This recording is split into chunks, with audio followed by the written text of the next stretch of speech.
کسی بڑے گناہ کے بعد جو پیشانی پہ پسینہ آئے اس پسینے کے قطروں کو کہتے ہیں قطرات انفعال. یہ لفظ تاریخ میں کتنی بار آیا مجھے نہیں پتا, میں نے 3 بار سنا. ایک بار علی کے سامنے, ایک بار علامہ اقبال نے استعمال کیا, موتی سمجھ کے شان کریمی نے چن لیے قطرے جو تھے میرے عرق انفعال کے. ایک بار میرے مولا عباس نے کربلا میں فرمایا بڑے گناہ کے بعد پیشانی پہ پسینہ آئے تو اس پسینے کو عرق انفعال کہتے ہیں. عباس شامیوں سے فرما رہے ہیں شعر خدا کے شعر کہاں اور کہاں غزال, ناد علی کہاں یہ کہاں حرف پائمال, شامی جبین کفر پہ قطرات انفعال, کوثر کے مالکوں سے کریں بات یہ مجال.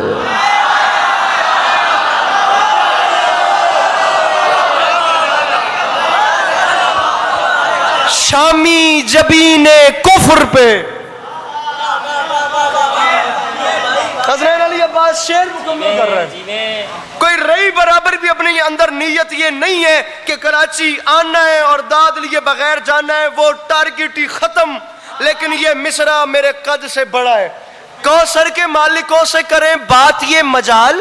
شامیوں تمہیں شرم نہیں آتی, کیا بھول ہو گئی ہے یہ سمجھو گے دیر سے, ارے جنگل میں لڑنے آئے ہو تم وہ بھی شیر سے. آہا آہا آہا, اللہ ان ہاتھوں کو سلامت رکھے. کیا جاگتا ہوا مجمع میرے سامنے بیٹھا, جنگل میں لڑنے آئے ہو تم وہ بھی شیر سے. بڑے مولا کی قسم میں خود لطف لے کے پڑھ رہا ہوں. میں لطف لے کے نہ پڑھ رہا ہوتا تو پتہ نہیں میں کتنا زور لگا رہا ہوتا. ذاکری نہیں کر رہا, مولا کی قسم اپنے مزے میں پڑھ رہا ہوں.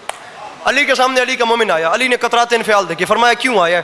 اب مومن علی سے کہہ رہا ہے مولا میں فلاں گناہ کر بیٹھا ہوں. آپ اس کا کانفیڈنس دیکھیں بھائی جان, آپ نے ابھی تک ہاتھ کھول کے مجھے داد نہیں دی اور وہ علی کے سامنے بول اٹھا مولا مجھ سے فلاں گناہ سر زد ہو گیا ہے. علی نے فرمایا اگر ہو گیا ہے تو مجھے کیوں بتاتا ہے؟ جوان بھائیو داد نہ دینا, مسکرا دینا. اب ذکر میرے مولا علی کا ہو رہا ہے.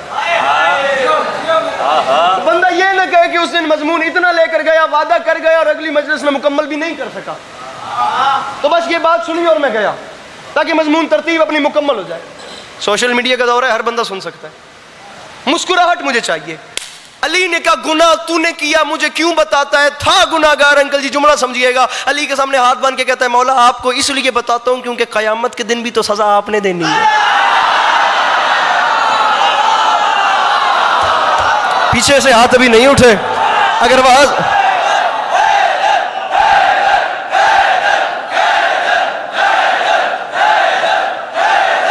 اچھے منہ سر جی واقعہ مولا قیامت کے دن بھی تو سزا آپ نے دینی ہے. مولا وہاں تو نسل آدم پوری خدائی اکٹھی ہوگی, اچھی بھلی بےزتی والا بات بن جائے گی. آپ کی ایک مجلس بھی میں یہاں پڑھ گیا ہوں, ٹھیک ہے. مولا آپ کی بھی توفیقات خیر میں اضافہ فرمائیں. مولا جو کرنا ہے ابھی کریں اور معاملہ ختم کریں. علی نے فرمایا جو تو نے گناہ کیا ہے نا اس کی سزا موت ہے. طریقے ہیں 3, جو تو چاہے وہ کر لیتے ہیں. مولا بتائیے کیا کیا طریقہ ہے؟ فرمایا پہلا یہ تجھے تلوار سے قتل کروں, دوسرا یہ تجھ پہ دیوار گراؤں. مولا کی قسم بڑا لطف لے کے پڑھ رہا ہوں. با خدا یہ جملہ کہنے والا ارسلان بھائی کوئی اور ہوتا اور علی عباس سامنے بیٹھ کے سننے والا ہوتا تو پھر میں بتاتا دنیا کو کہ کتنی داد دینی چاہیے. اب مسئلہ یہ ہے کہ میں خود ایک خمار میں ہوں تو چلیے گا میرے ساتھ, نہیں تو میں اکیلا ہی کافی ہوں. یا تلوار سے قتل کروں یا دیوار گراؤں یا تجھے آگ لگاؤں. تھا گناہگار, اس کا یقین دیکھیے گا. علی کے سامنے ہاتھ مان کے کہتا ہے مولا جو دل ہے بھلے تلوار گرائیں, مطلب بھلے دیوار گرائیں, مولا بھلے مجھے آگ لگائیں. مولا عزت کا واسطہ تلوار نہیں چلانی. علی نے کہا کیوں؟ اس نے کہا ہوں گناہگار لیکن یقین ہے جس پہ تیری تلوار چل جائے اس پہ جنت حرام ہو جاتی. اللہ اکبر. وہ ہاتھ سلامت رہے جو آخر سے بلند ہو رہے ہیں, یہ جوانیاں سلامت رہے. مل کے بولو حیدر حیدر. آپ نعرہ نہیں مار رہے, نعرہ ماریے. ارے جس پہ مل کے بولو ارے مار. اب علی یہ آپ جو سینہ تان تان کے پوری دنیا کے سامنے کہتے ہیں نا کہ ہمیں موت کا ڈر نہیں، اس کی وجہ کچھ اور ہے مولا کی قسم. ورنہ یہاں فلسفہ موت پہ مجلس رکھے میں پڑھنے کے لیے تیار ہوں، اور اس مجلس کے بعد کوئی بندہ یہ گلہ نہ کرے کہ علی عباس عسکری کو نے داد کیوں نہیں لی. موت اتنا تلخ ٹاپک ہے خدا کی قسم، یہ اتنا خوفناک موضوع ہے میں بیان نہیں کر سکتا اس وقت. یہ مضمون مختلف ہے، آپ مجلس رکھیے میں پڑھنے کے لیے تیار ہوں. لیکن یہ جو ہم کہتے ہیں نا کہ ہمیں موت کا ڈر نہیں، اس کی وجہ کچھ اور ہے. میرے مولا کائنات جو تھے وہ ایک بار ایک بستی سے گزر رہے تھے اپنے اصحاب کے ساتھ، اور موت پہ گفتگو ہو رہی تھی، اور چلتے چلتے علی علیہ الصلوۃ والسلام نے نا ایک قبر پہ ٹھوکر ماری، قبر پھٹی، مردہ باہر آ گیا. اب مردہ باہر آیا تو علی علیہ السلام نے اس سے سوال کیا کب مرا تھا؟ اس نے کہا سرکار موسیٰ نبی سے بھی 800 سال پہلے.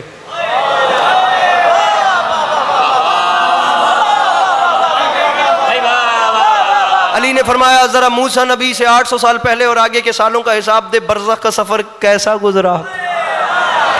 اس نے کہا سرکار کیا بتاؤں میں آپ کو، باقی تو باقی رہا. جو ملک الموت نے مجھے پہلا جھٹکا دیا تھا نا، اتنے 1000 سال گزر گئے، آج تک اس پہلے جھٹکے کی کڑواہٹ میرے حلق میں اٹکی ہوئی ہے. پتہ چل گیا موت کیا ہے. وہیں کھڑے کھڑے علی نے اپنے غلام کمبر سے کہا کمبر بتانا موت تمہارے لیے کیا ہے؟ کمبر نے سینے پہ ہاتھ مار کے کہا مولا اگر آپ کے عشق میں مروں تو میرے لیے موت جنت کے پھل سے بھی میٹھی ہے.